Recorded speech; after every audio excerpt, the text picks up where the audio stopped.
Happy birthday kay Hello Kitty. Nakayokata, naka-Japanese dress si Hello Kitty kasi birthday niya na. 50 years na pala ang Hello Kitty. Yan ang aking future. Mic test, mic test. Ang cute. Ito naman, friendship niya.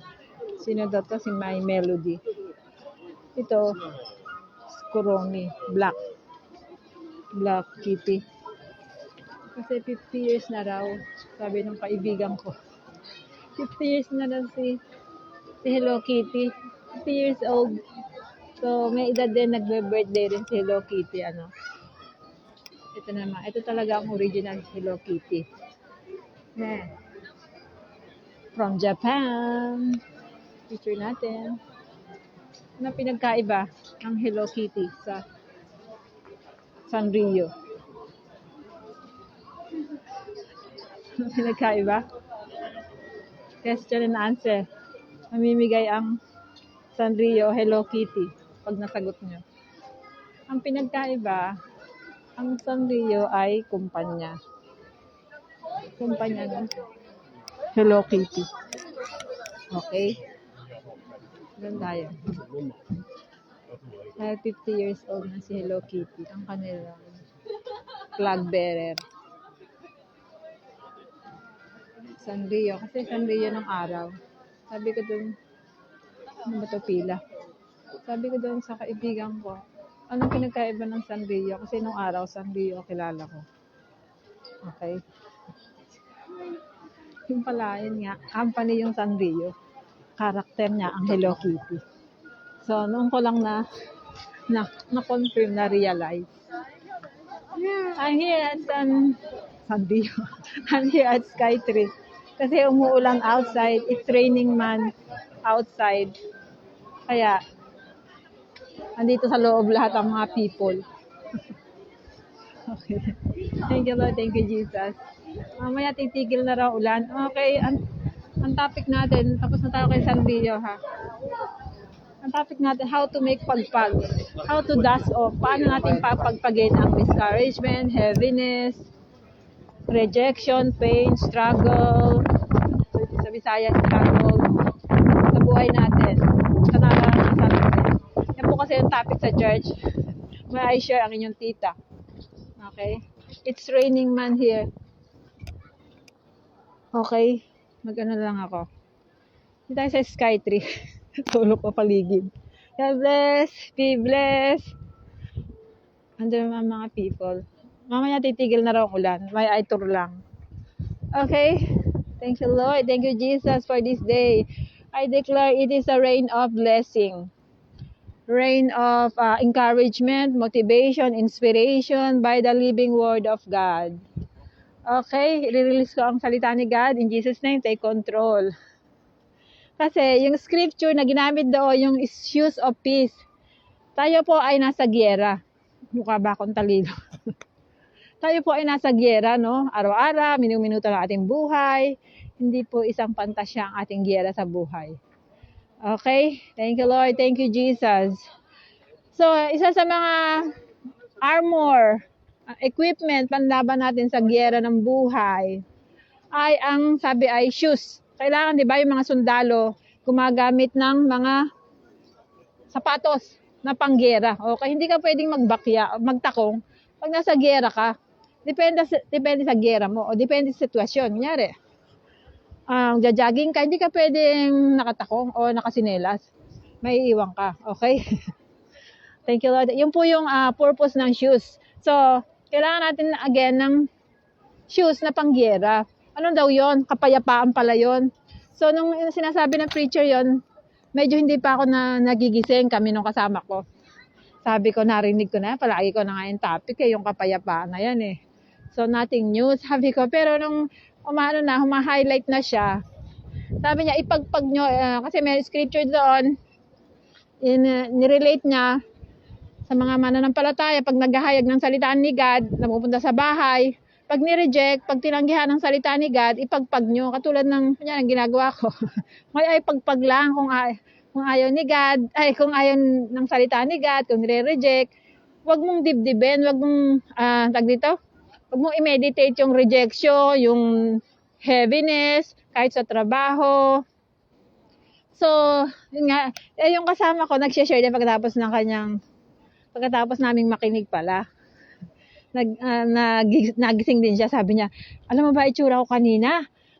Parang bigat-bigat ko, di ba, sa trabaho ko, kasi nga, siya career woman.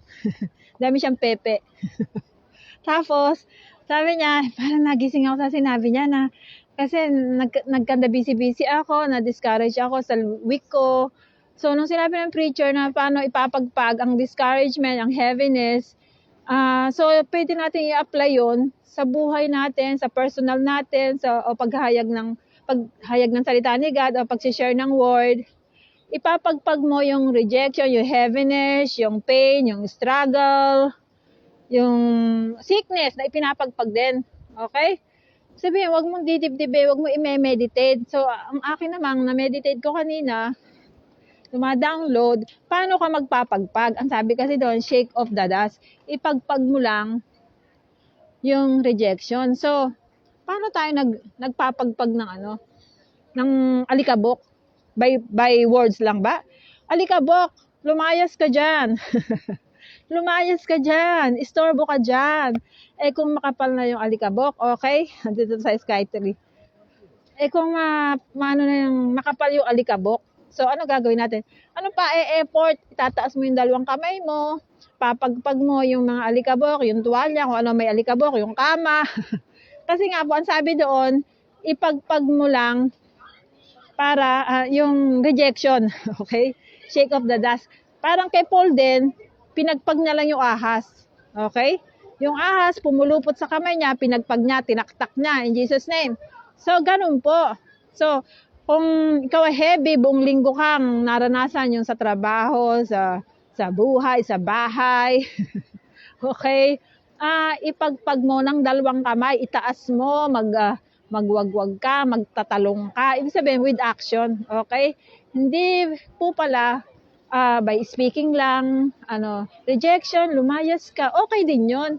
Pero, powerful kung sasabayan mo siya ng action, okay? Thank you, Lord. Thank you, Jesus. Hallelujah. Praise God. Tingin ko na nga itong makasaysayo. Hayaan mo na. Nag-e-effort, naglalabasan na rin ang mga people. Okay? Ano pa? Shake off, iwagwag mo, isayaw mo, itakbo mo. Para mawala yung nasa isip mo, yung nangyaring naranasan mo, nireject ka, pinagsalitaan ka, minarites ka. Sagana tayo doon. Okay, wala po exempted sa mga ganong experiences. Okay, na-reject ka sa trabaho, ininis ka ng iyong katrabaho, ano pa? Hindi ka nakautang, hindi ka binayaran, what else? So, ipapagpag mo, wag mong didibdibin pala yun. Yun ang ibig sabihin. Okay? Kung paano mo ipapagpag. Thank you, Lord. Thank you, Jesus. Kaya ito ako, nagpapagpag ako. Kailangan i-distract mo yung isip mo. Ha? Again, hindi mo lang madidistract ang isip mo pagka, heaviness, pain, lumayas ka dyan. Pwede rin yung gamitin by leading of the Holy Spirit. Okay? Thank you, Lord. Thank you, Jesus. Hallelujah.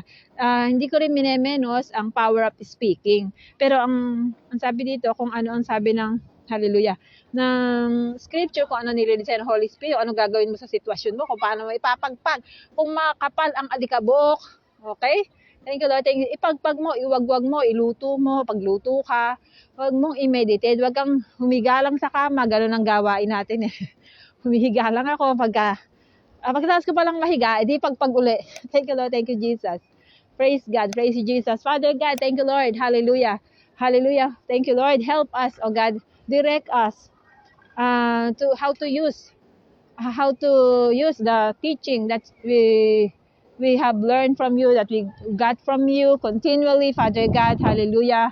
Hindi mahirap magpagpag ng mga alikabok, ng kahirapan, ng sakit. Solo ko. May dumadating.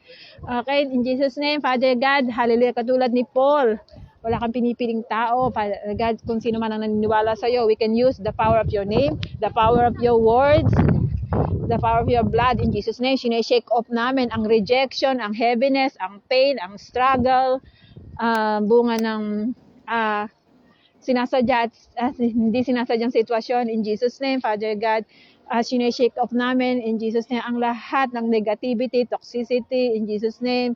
Hallelujah. Praise God. Praise you, Jesus. We are your warrior, soldier. Patuloy namin isusuot ang shoes of peace, ang kapayapaan, ang ipapalit mo sa kaguluhan na naranasan namin, sa rejection, sa heaviness, sa kahirapan. In Jesus' name, mentally, physically, spiritually, financially, in Jesus' name. Thank you, Lord. Thank you, Jesus. May Aylula. Nasaan na yung people? Okay, thank you, Lord. Sky 3, the flag bearer of Tokyo, Japan. Thank you, Lord. Thank you, Jesus.